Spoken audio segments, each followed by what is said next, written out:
Like many successful aircraft, the story of the U-2, short for Training Aircraft 2, began with its engine. In the 1920s, flight crews of the fledgling Soviet Union were training on outdated planes, and the lack of domestic engines forced the country to buy decommissioned engines from abroad. By July 1926, with the development of the excellent domestic M11 engine, Polikarpov finally had the chance to design a new training aircraft. Drawing from his previous experience, he completed the design in just a few months. Just 2 years later, on January 7, 1928, the U-2 took its first flight. This was the plane we now recognize, a plywood biplane with a top speed slower than the stall speed of the Bf-109 fighter, yet free from many of the issues usually seen in new designs and ready to show its capabilities. The U-2 showed excellent stability in the air and was intuitive to fly, even for novice pilots. It was so stable that simply releasing the control stick was enough to recover from an intentional spin.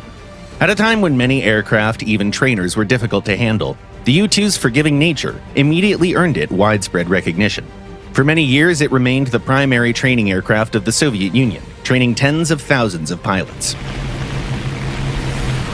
At the start of World War II, the U-2 took on an unexpected new role for such a slow and fragile flying desk. In the fall of 1941, Polikarpov and other engineers converted it into a light night bomber. The biplane's structure, with its very low wing loading, allowed for a significant increase in takeoff weight, up to nearly 1,400 kilograms, of which 300 could be bombs. Bomb racks and small bomb containers were mounted under the fuselage and lower wing. SHKAS, or DA machine guns, were installed for the gunner, and the pilot received a bomb sight. The U-2's primary mission as a light night bomber was to carry out raids on enemy front lines and rear positions, mostly under cover of darkness. It was the plane flown by the brave women of the Soviet Night Bomber Regiment, famously dubbed the Night Witches by the Germans. The plane's flight characteristics allowed it to approach targets undetected, gliding silently with the engine off and dropping bombs on the smallest visible targets, even a light of a match. However, during the day, its slow speed and light defensive armament made it highly vulnerable not only to enemy fighters but also to small arms fire. This forced pilots to fly extremely low, hugging the terrain. The engine's rattling noise earned the plane its own nickname from the enemy, "New Machine," or sewing machine.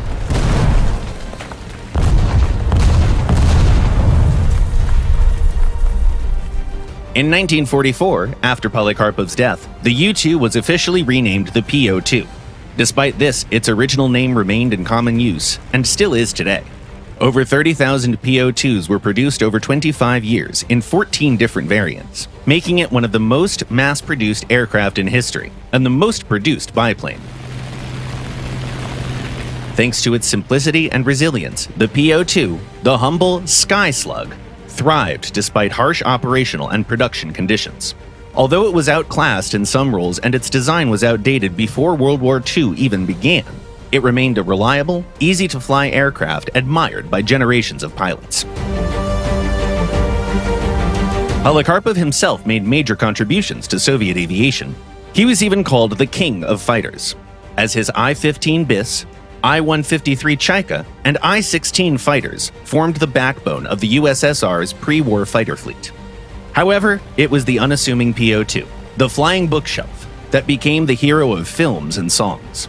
The quiet hum of its simple 5-cylinder engine in the night sky ultimately left a more enduring impression on a generation than the roar of more powerful, multi-cylinder engines of other, more imposing planes.